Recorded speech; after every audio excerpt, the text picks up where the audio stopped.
Hello అండి, welcome to వేకుస్ vlog.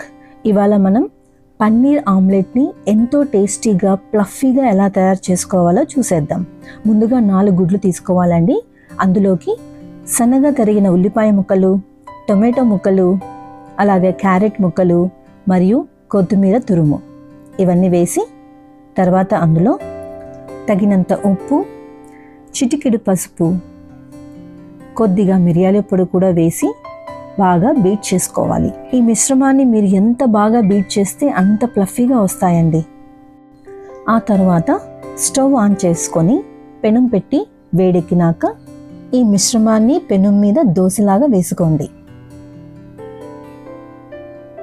ఈ విధంగా 2 పక్కల కాలిన తర్వాత మళ్ళీ ఒకసారి తిప్పి దాని మీద పన్నీర్ని తురిమి వేయండి. ఈ విధంగా పన్నీర్ని 2 పక్కల కాలిన తర్వాత వేస్తే చాలా టేస్టీగా అనిపిస్తుందండి. చూసారండి, ఈ విధంగా చేస్తే ఎంతో ప్లఫీగా టేస్టీగా మన ఆమ్లెట్ తయారైపోయింది.